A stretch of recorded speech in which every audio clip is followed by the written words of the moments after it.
Our passage is going to come from Luke 16, 1 through 13. Luke 16, 1 through 13. We're in our parable series still.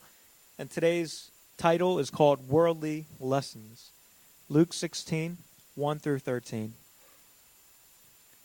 I'll read the word to you guys.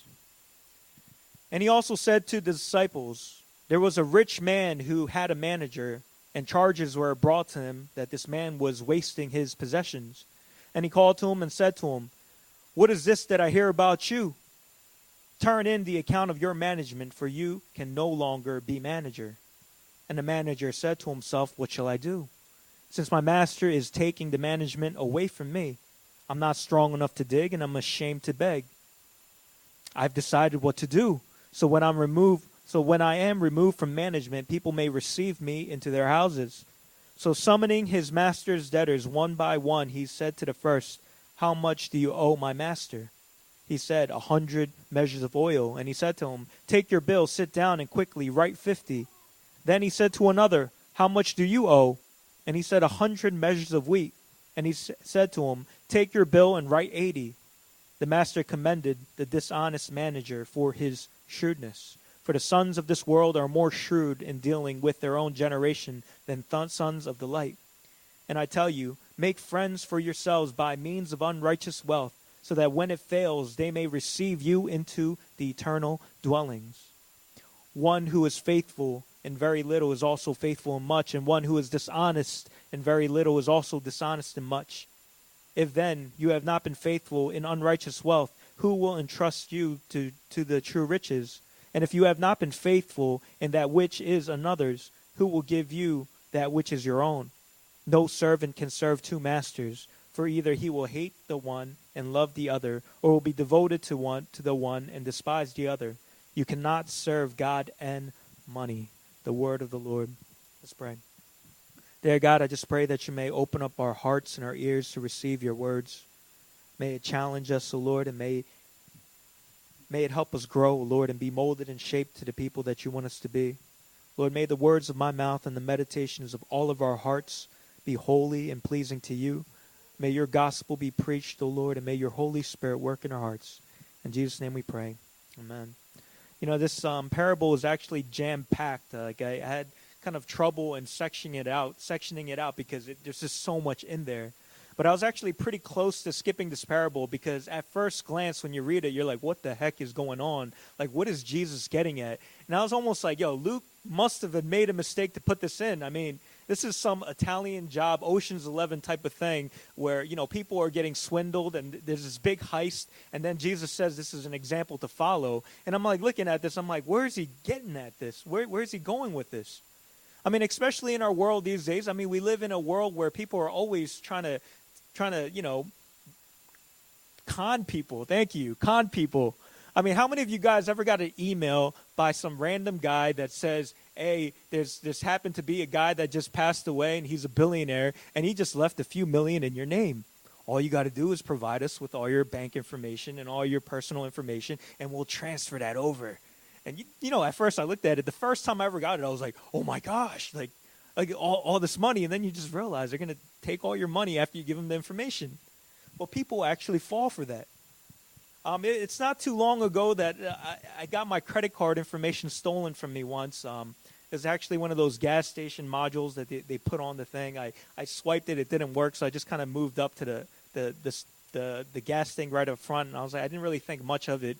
This is actually when I was in L.A. and suddenly on my credit card there was like purchases in Compton and Inglewood and then Las Vegas. And I was like, what the heck is going on? Like hundreds of dollars were going out. And I finally called I called the credit card company. They put it on hold. Then I got a call from a cop later saying that someone took my information from one of those swipers. But, I mean, there are sneaky people out there that know how to get what they want when they have the goal to get it. And here, Jesus is commending a manager who basically just swindled his boss. And he's applauded and praised for his shrewdness. There are some worldly lessons that we can learn from this. But let me ask you guys, do you guys actually know what it means to be shrewd? I mean, we don't hear that word these days that often. Even when I heard it at first, I'm like, shrewd. I kind of know it mostly because I read this passage before. But it actually, in Greek, phronimos, it means to be wise or having insight and wisdom. It's to act quickly and wisely in reaction to present circumstances to plan for the future. It means to plan for the future. You know, it's amazing how much wisdom and shrewdness there is when you simply have the future in mind, having a future perspective. It's those that can't see the future that are often labeled foolish. I mean, they go for immediate gratification. This is kind of like our children. They only can see at the moment. They can't see for the future. Shrewd is being used in this manner in our parable. And this is why this is what the dishonest manager does. He sees what's coming in the future and prepares for it at that moment. Jesus is not telling us to be criminals, but he's saying, look at how shrewdly he works. Let me retell the story for you in a way that you can get a better picture of what's going on. This man just happens to find himself in a place where he's about to get fired. I mean, have you guys ever been in a position where you knew you're about to get fired? All you guys are hard workers in here. You're like, I have no idea what that feels like. I work all the time. But I mean, just imagine like you were bumming around. You didn't really work that hard. You know, on your company's time, all you did was surf the internet, be on Facebook, be on your phone the whole time. You didn't get along with any of your workers. You really didn't do anything. You just kind of walked. You're just a cold body at work. And suddenly you find out that your company is going to lay off people. And you're just thinking like, oh my gosh, I'm going to get laid off. I mean, if you were your own boss, you're like, I'd fire me too. You know, you're like, I'm definitely the one to get laid off. And somebody on the top that you're friends with tells you like, yo, dude, you're going to get laid off. I mean, what are you going to do at that moment? I imagine if you're a person that has like benefits from your company, maybe some paid vacation days or like a credit card stipend where you can buy, you know, personal things with, you're going to go out, take out your vacation days and start spending as much as you can on your company credit card.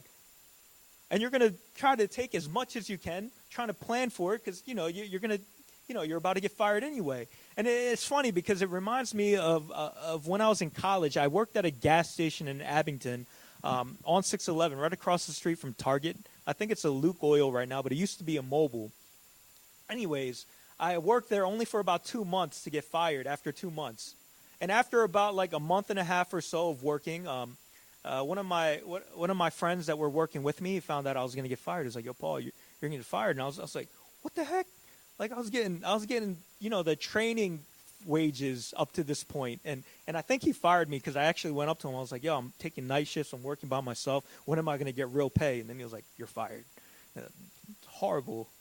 Anyways, when I found that out, you know what I did? You know, the employees were usually allowed to drink some of the drinks and eat some of the chips. Yo, I started eating all the chips I can. Take one sip out of a can of soda, take another one, take another sip, throw it out, stick some Slim Jims in my pocket, you know, eat some hot dogs and Hot Pockets. Like, I went off. I'm not saying do that. This is just my evil heart when I was young. Like, I felt like I deserved it.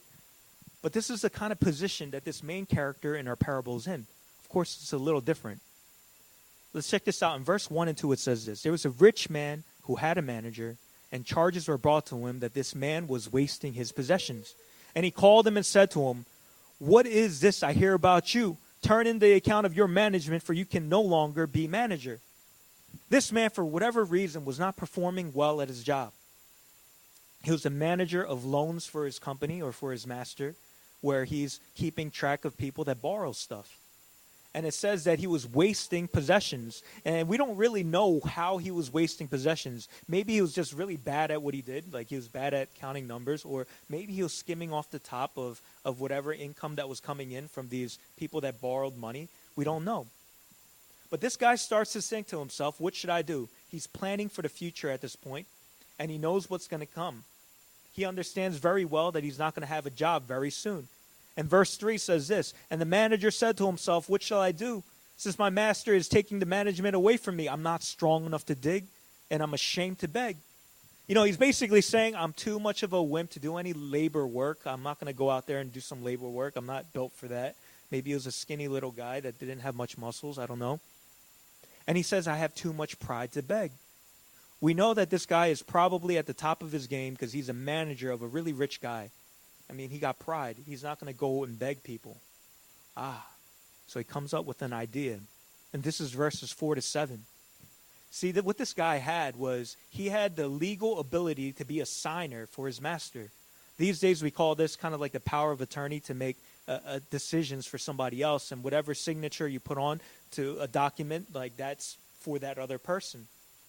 So he comes up with this plan. I mean, just imagine that this guy is a manager of a bank or something, of credit cards or school loans for that matter, and he basically calls each person up that owes money and says this: hey, you owe 100,000? Yo, write it down for 50,000. Pay it off really quick.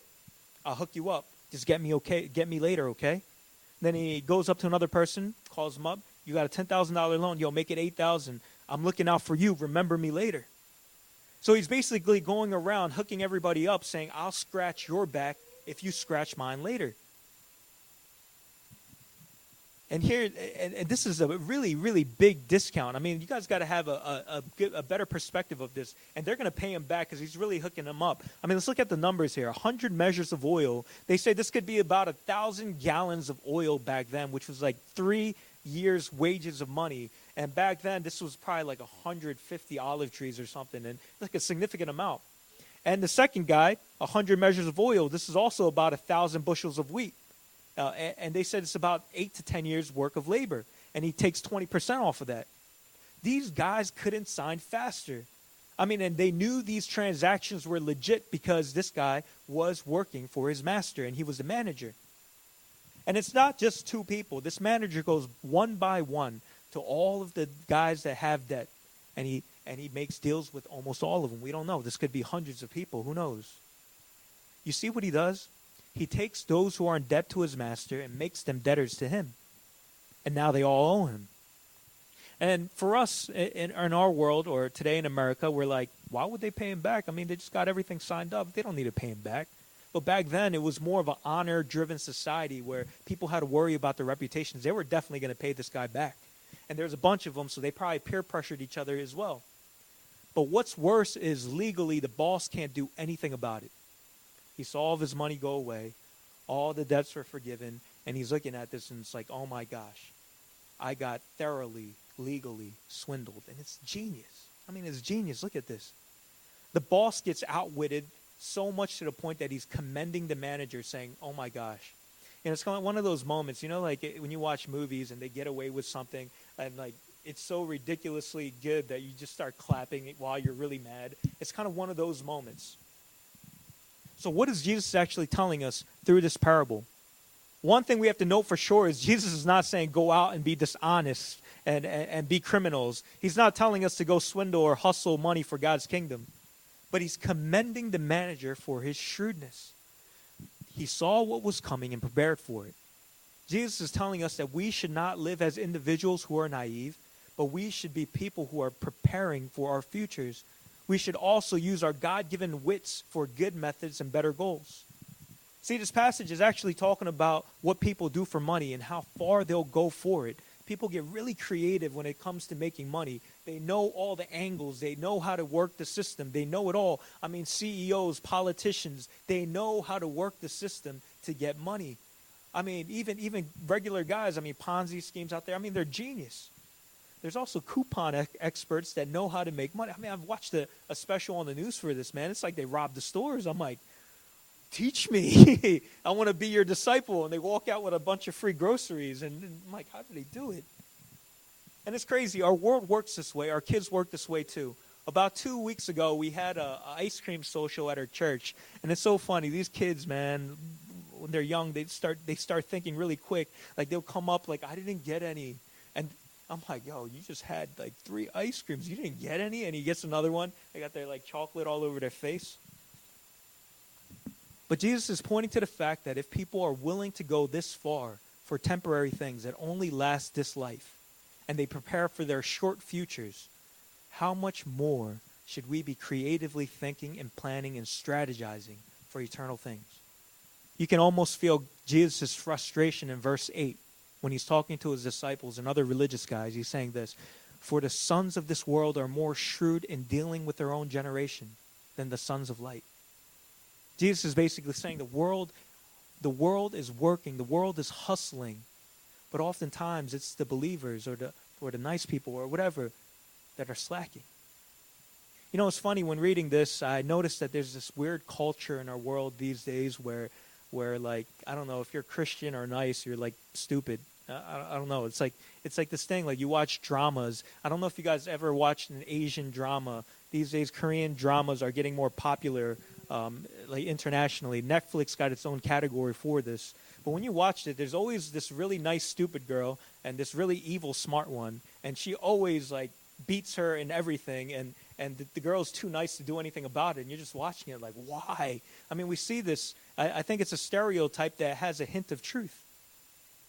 Sometimes our so-called being nice or faith-drivenness blinds us from actually being shrewd. And Jesus is saying, no, we got to be shrewd.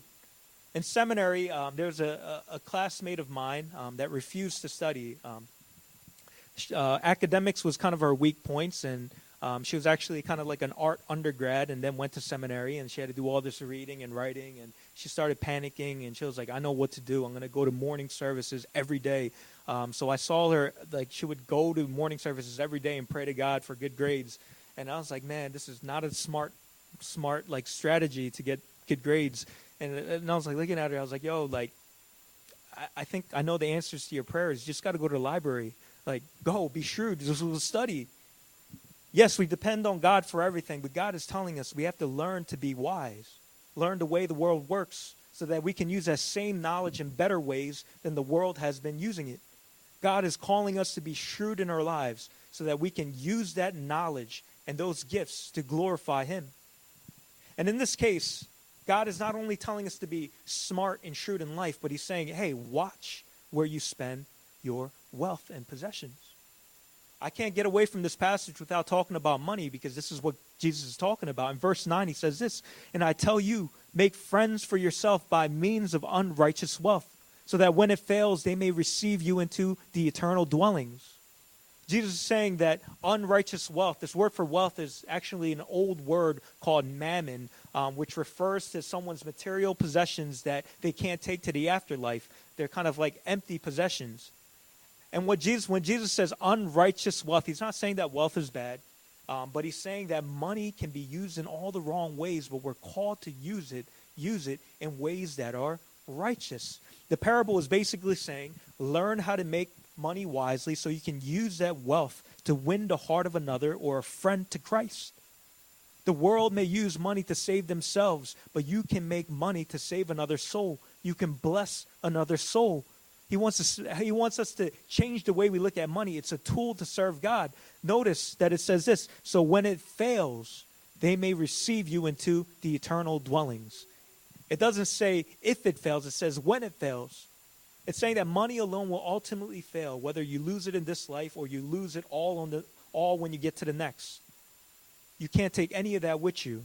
Therefore, invest it in eternal things in this life. That's the wise and shrewd choice. Now, some of you guys in this room, maybe the younger ones are probably thinking, I don't really have money. I'm broke. But if you really think about it, if it's not money, I think the next best thing is time. The hardest thing to give someone is either your money or time. That's why they say money is time, or maybe we can say money is time. Jesus is saying use your assets for eternal dwellings. You know, there's two ideas floating around when it comes to money in Christian circles that have a false idea of what it is. One is prosperity gospel. This is basically the belief that if you serve God and love Him and you're faithful and you're devotional, God's going to bless you. So the more you worship and more you do for Him, the more He gives back. This is kind of the idea of prosperity gospel. But there's also a different side on the other end of the spectrum called the poverty gospel. This is the belief that all Christians should be broke, that money is the root of all kinds of evil, that we should be meek and live in the desert and pray all day. It's kind of like the thing, even as a pastor, if I rolled up in a Bentley one day, you're not going to be like, oh, he's blessed. You're going to be like, what the heck's wrong with him? Like, what's he doing with all of our offering, Like, he should be driving a beat-up Hyundai. But the truth is, both are wrong, because both serve another idol in our own hearts. Prosperity gospel serves the God of success and money, while poverty gospel serves the God of our self-righteousness, our sacrifice, everything that we give up to be holier. God is saying, no, everything serves me. Money, your ability to think, even your sacrifice is not for you, it's for me. And we're going to get back to this point at the end of the sermon to hit back on when Jesus says you can't serve both God or money. But another important point that Jesus makes in this is this: faithful is as faithful does. Let me read to you guys verses 10 to 12. Faithful is as faithful does. One who is faithful in a very little is also faithful in much. And one who is dishonest in very little is also dishonest in much. If then you have not been faithful in the unrighteous wealth, who will entrust you the true riches? And if you have not been faithful in that which is another's, who will give you which is your own? You know, this principle is so true. Faithful is as faithful does. This is basically saying faithfulness comes out of a heart of faithfulness. Generally speaking, those who we can trust with small responsibilities are probably going to be faithful in bigger responsibilities, because it's not the circumstances, it's the heart. Meaning those who are faithful in little things are often those that can get trusted with other things. And on the flip side, those who fail to follow through with small things will probably not rise to the occasion when more important things are brought to the table. You know, sometimes people think that circumstances will change the character of a person, but it's not the case. At the end of the day, habits are what hold people down. You know, sometimes I meet really young pastors. I know I'm a young pastor, but there's younger guys than me that are like 23 in seminary, and they're just starting out. They're usually serving like a children's ministry or a youth ministry somewhere, or an intern somewhere. And sometimes I meet these guys and I'm talking to them, and I'm like, wow, like, you guys slack off. You guys don't care. You know, the way they talk about ministry and everything, I'm like, dude, when are you ever investing in it? You hear their sermons, and then, you know, you can tell that they put no thought into it. And I'm like, yo, what's going on? And I know what's going on in their minds. They're like, yo, when I become an ordained pastor, or when I become a pastor of a church, that's when I'm going to try. Guys, faithful is as faithful does. What a time has told me, you can't change things overnight. It's something that's built into your character. It's something that you have to build up. And a lot of times I tell these guys, you have to be faithful in the little things, because that's what builds your characters. This is why one of the most important things that companies look for now is not really a good resume, but it's good references, because a resume doesn't show your character. But what does this mean for us? I think the same principle applies. We're called to be faithful in every opportunity that God gives us. Even if it feels small or insignificant, we're called to be faithful in the small things. Whether it's an intern position or as a CEO, we're called to be faithful. And I think the similar idea comes along when it comes to generosity. You know, this passage is in reference to money. People often think that they'll be more generous if they have more to give. In some ways, this can be true if you're dead broke, you have nothing to give. But the same principle applies. It's not the circumstance, it's the character. We all know that more money doesn't make somebody more generous. It never works that way. And on the flip side, there's people that are so broke, but that are always looking for ways to give. It's the same for time as well, right? Some people think if I have more time, I'll invest more for other things. I'll use it more wisely. But everybody knows it's usually the busiest people that use their time the most wisely. And I get it. If you have no time, you can't do a lot of things. But let's be honest, it's not so much of the lack of time, but it's a lack of heart. You know, according to CNN, I was actually surprised when I read this. An average American spends about 10 hours a day on technology in front of a glowing screen. 10 hours a day. I mean, does that sound accurate? Like, I don't know if that sounded accurate. I was like, 10 hours a day? Like, good Lord. Like, you know what that is? It's 152 days straight looking at the TV all free. 152 days. It's like half of our life. But I think Jesus is challenging us. Be faithful in the small things. When you don't have that much, you're faithful in the small things. Build that character. And the parable ends with this. No servant can serve two masters, for either he will hate one and love the other, or he will be devoted to one and despise the other. You can't serve God and money. You know, at the end of the day, I think this is where the gospel message comes in. Jesus says we can't serve two masters. There's only one. You know, a long time ago, in the 90s, Wu-Tang Clan came out with a song called Cream. Man, I have to throw in a hip-hop reference at some point. You guys all know this song? Like Cream, like C-R-E-A-M. It stands for Cash Rules Everything Around Me. It's the acronym. And for those of you guys that grew up, you guys kind of remember, right? Cash rules everything around me. Yeah, you guys don't know. Cream, get the money. Dollar bill, y'all. And I used to bob my head so hard to the song, but I didn't realize the deep contents of these words. Cash rules everything has replaced God rules everything. And to some degree, I can kind of see the connection. I mean, money does make the world go around in a lot of ways. Any of you guys that have been broke at one point in time, you know the importance of money. You don't downplay it. It's real. It feeds you. But we have to keep in mind this. Money is a means to an end, not an end. And then when it becomes our master, let me tell you, money is a horrible, horrible master. It promises you everything, but it leaves you with nothing at the end of time. Even after you've received all that you've needed and you have acquired so much, you will always, always feel like you're starving. You know, when God created us to be stewards of this world, he called us to lord over the land, to care for it, to cultivate it, to build it up. But now the things of this world with sin has ruled over our minds. We become the slave to things, and suddenly it's not that we possess material things, but those material things possess us. It has so much power over us. I mean, this is so true. It has so much power over us. When we were younger, a guy could make another guy do anything by saying, yo, I'll give you $10 if you do it. I guarantee you. You guys ever do that? Like, you get a cup in the middle, everybody spits in it, put some hot sauce, throw some nasty stuff in there, sprinkle some grass, and be like, yo, whoever eats this, you get $10. And there's always somebody that'll do it. Always. But is it so different? Have you and your friends ever sat around and asked that question? I know you have. What would you do for $1 million? And when someone asked me that question, I was like, I'll do anything, like, you want me to go street down Lansdale? All right, like, just cover my face, and run down. Money has so much power, but it's a horrible, horrible, horrible master. What should have been a slave become a master. Money is a good slave. It provides a lot. It brings food to the table. It keeps companies alive. It keeps churches and missions alive. It allows people to go to school, and it gives them a second chance at life. But it's a horrible master. I mean, like the dishonest manager, it can cause us to forget about ethics. It can lead us to backstab friends and family. This is why we say money and blood don't mix, right? But Jesus is saying this. Ultimately, the love of money is deadly because it blinds us from our need of God. You can't serve two masters.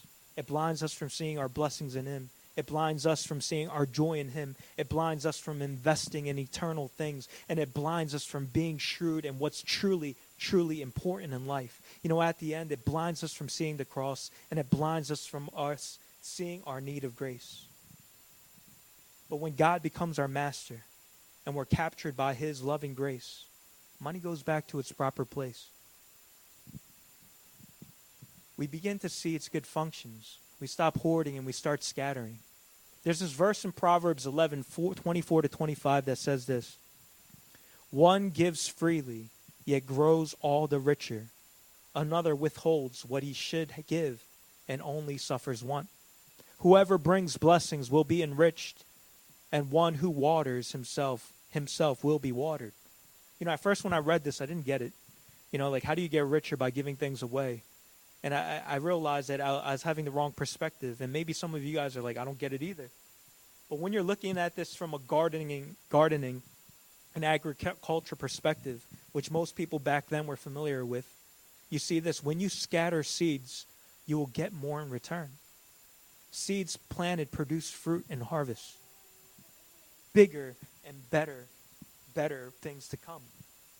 But I think we're blind to this idea, or a lot of us are, because we can't see far enough to see those eternal blessings. We don't see enough to see different things that can come about with it.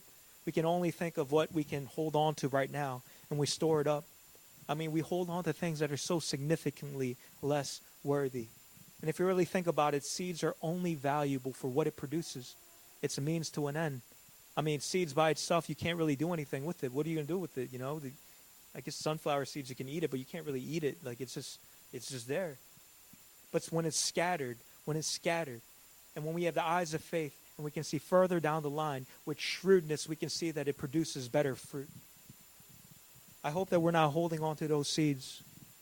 But this is impossible to see that far without having the right master. A master that has so much that whatever the world offers, it looks so small that it would be foolish to hold on to. Guys, what good is holding on to things when we're standing in front of an eternal God? What good is holding on to things when we stand in front of a God that has more and is giving rather than receiving? A God that gave up his only son for us, and a God that continues to give. You know, I didn't realize that verse 9 was actually the key to this passage. Let me read this to you guys again. We read it before. And I tell you, make friends for yourself by means of unrighteous wealth, so that when it fails, they may receive you into eternal dwellings. At first, I thought it was just talking about us using our wealth to save others or to help others or to bring them into eternal dwellings. But what I realized, but when I read it, kept reading it again, it changed for me, and I was like, oh my gosh, I missed something. It's not just a promise of dwelling for others, but it's for you. And I realized this could mean this: make friends, eternal friends. Make friends with someone who will be able to provide for you when all the world fades away. Make friends with Jesus Christ, who will take you into his eternal dwelling when you befriend him. And in him, you'll have security that changes everything. It changes the way you live in this world. It changes the way you hold on to things. It changes the way that you work your mind and what you're shrewd for. I want to challenge you guys. Will you be shrewd for God's kingdom? Let us pray. Dear God, I thank you so much just for being the God that you are. For being a God, oh Lord, that has given us everything. A God that saw value in life, oh Lord, rather than things. A God that calls us to be shrewd and wise with the gifts that we have. Lord, I pray that you may move within us, oh Lord. That, Lord, that we may be able to place you at the proper place where you should be, oh Lord, at the throne of our lives. Or, Lord, that you as our master changes the way we look at the world and changes the way we live our lives, oh Lord. And may you give us wisdom and skill to live shrewdly in this world for you. Lord, I just thank you, O Lord, for being a God, O Lord, that came down from heaven to die for us. A God that gave us everything, O Lord, so that we may receive everything. Thank you so much for everything that you do. In Jesus' name we pray. Amen.